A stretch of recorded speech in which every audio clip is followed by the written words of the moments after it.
Hey, Rue from Furry Your Dreams here with another speed paint. This time we have two of them for you at the same time. It's the badges from my Christmas raffle, as well as some Dungeons and Dragons stories at the same time.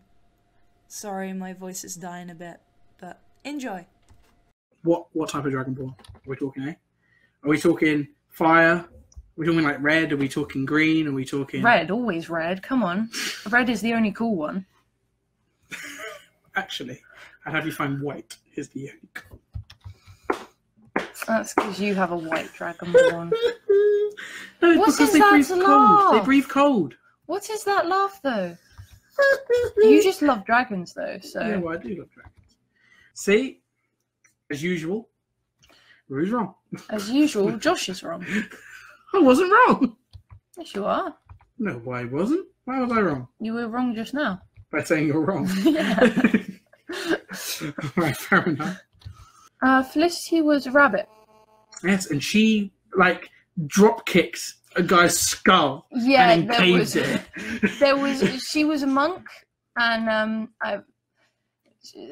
basically she did lots of unarmed strike, and because she was a rabbit, she just kicked them and caved their skull. It was collateral damage. She kicked him into another guy. Oh yeah, and killed him. because what happened is she sprinted across a room, saw this guy, kicked him into a different guy, and then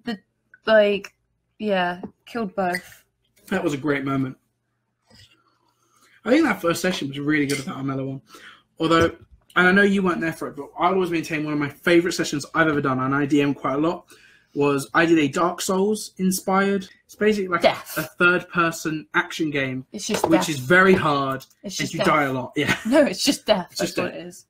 We had this really stupid orc character called Bugsy. Oh, Bugsy! I love Bugsy. Yeah, I so joined later. Rue joined later. She joined a couple of sessions in with her character Callie, who was a human ranger.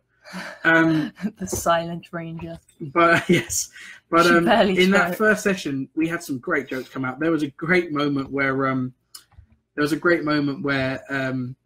Bugsy was. I know this. Bugsy was a part of so many great moments. Bugsy was like the thing that really made that campaign. Basically, he had an intelligence of 5, which is like dog 1 up from a dog.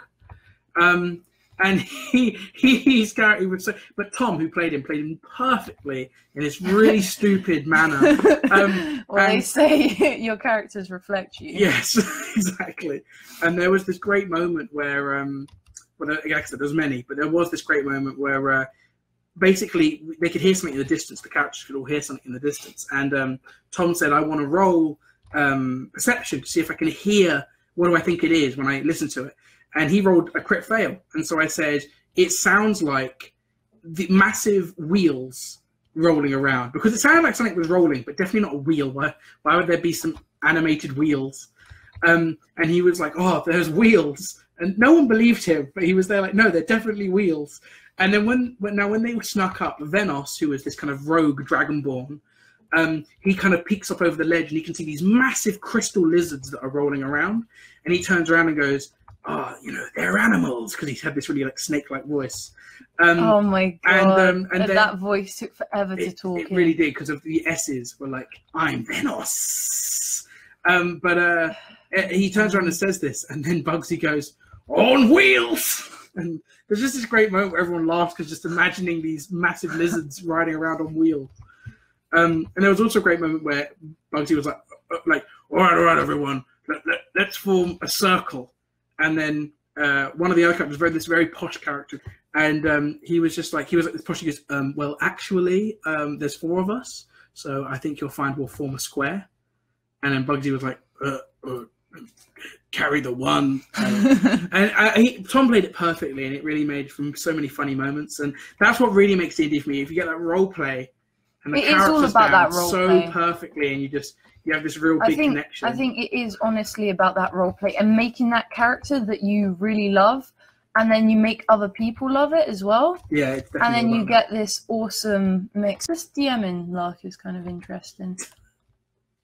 How you finding it? I have mixed feelings. It's a lot. It's a lot of work.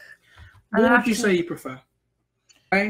DM me. It depends on the day, to be honest, because sometimes I like the sort of the control and whatever, but I think I often struggle because I do have relatively bad social anxiety. So it can be really difficult for me. Yeah. And then sometimes when I get a bit nervous, it just becomes a little bit overwhelming. So I do enjoy just having the option to just sit back and not have to do anything for a while. But then obviously when you're DM, it's like if you get bored, you can just make stuff happen. Or play Sudoku. Yeah, I was just playing Sudoku, but that's not very good DM practices. No, it's not. Can you tell the one about Bugsy and the bird, please? It's of Callie. So Callie. Right, basically, I'll set the scene real quick. Our character, we join our adventurers as they've just defeated this massive Hydra. And now they're out in this kind of canyon. It's more of a forest. Don't think of it like a desert. It's like a forest, but it's a canyon in the sense of there's cliff sides all around them. And now they're up on the edge of this cave that's kind of in the cliff wall. But now some of the characters have gone to venture out into the forest to basically scout for, a way out of here and then where to go next. Now Callie, having found something, wants to report back. Now she doesn't want to walk all the way back and then bring them all the way out here. So instead, she uses one of her abilities. As a ranger, she can basically send messages through the wildlife.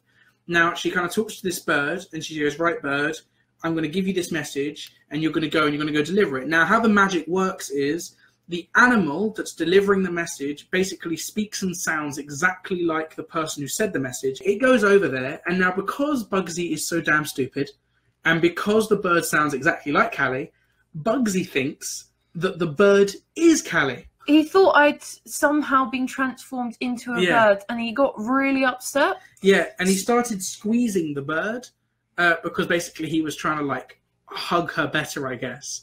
But because this was such a tiny bird and he's such a lumbering oaf, but he has a lot of strength, he squeezed it so hard he basically exploded it in his hands. Oh, God. And the head came flying off of the bird and landed next to Callie in the forest. And Callie was like, what? She sent a message and then just the head of the bird came back. And it's like, oh no.